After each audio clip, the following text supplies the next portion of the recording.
የተጅዊድ ትምህርት መማር ለምትፈልጉ ወንድም እህቶች በሙሉ የ45 ቀን የተጅዊድ ኮርስ አዘጋጅተናል። ኮርሱ በዋናነት በሶስት መንገድ ይሰጣል። የመጀመሪያው ከታች ጀምረን የተጅዊድ አህካሞችን የምንዳስስበት ክፍል ይሆናል። ከኑን ሳኪና ወተንዊን ሁክም እንጀምራለን። እያንዳንዱ የተጅዊድ አህካሞችን የምናብራራበት የምንዳስስበት ክፍል ይሆናል።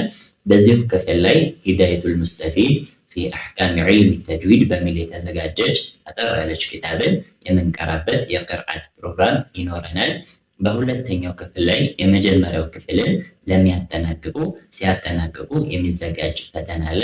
ያንን ፈተና ለሚያልፉ ወንድም እህቶች የቅርአት ፕሮግራም ይኖረናል። ከሱረቱል ኢኽላስ ጀምረን እያንዳንዱ ሱራዎች ላይ የተካተቱ የተጅዊድ አህካሞችን እያብራራን እየተነተንን እንዲሁም እያሐፈዛችሁ እየቀራችሁ የምትሄዱበት ክፍል ይሆናል። በዚሁ ክፍል ላይ ሙቀዲመቱል አልጀዘሪያ በሚል የተዘጋጀች የተጅዊድ ኪታብን በግጥም መልኩ ነው የተዘጋጀችው።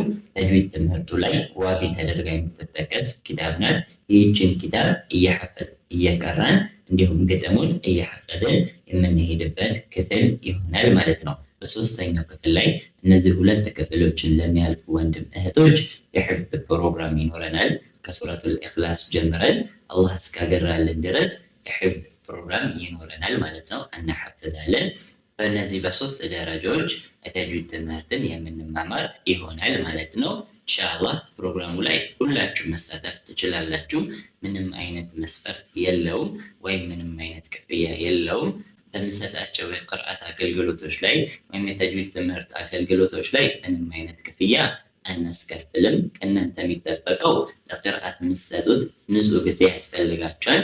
ቢያንስ በቀን 30 ደቂቃ ቁጭ ብላችሁ ትምህርቱ የምትማሩበት ወይም ቅርአታችሁ የምትከታተሉበት ንጹህ ጊዜ ያስፈልጋል።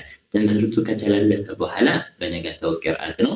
ሶስተኛው ቀን ፈተና ነው የሚሆነው። ፈተናውን ዝቅተኛ ውጤት የምታመጡ ከሆነ ቅርአቱን የመቀጠሉ ነገር አነስተኛ ነው የሚሆነው እና መልመጃዎች ይሰጣሉ። ትምህርቱ ከተላለፈ በኋላ መልመጃዎች ይኖራሉ፣ ፈተናዎች ይኖራሉ።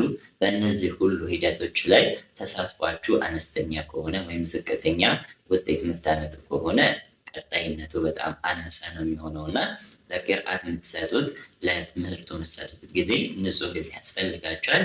ያንን የምታሟሉ ከሆነ ሌላ ምንም አያስፈልግም። ትምህርቱን መከታተል ትችላላችሁ ማለት ነው። ትምህርቱ በዋናነት የሚተላለፈው ቴሌግራም ቻናል ላይ ሲሆን የተጅዊድ ትምህርቱ ብቻ የዩቲዩብ ቻናል ላይ የሚተላለፍ ይሆናል። የዩቲዩብ ቻናላችንን አህሉል ቁርአን በአማርኛ አህሉል ቁርአን ብላችሁ ሰርች ካረጋችሁት ታገኙታላችሁ። እንዲሁም የቴሌግራም ቻናሉን ኮመንት ሴክሽን ላይ እናስቀምጥላችኋለን። በዛ መልኩ ተቀላቅላችሁ ትምህርቱን መከታተል ትችላላችሁ ማለት ነው። በአላህ ፍቃድ የተጅዊድ ትምህርትን መሰረት የምንይዝበት ቆይታ ይኖረናል ኢንሻአላህ።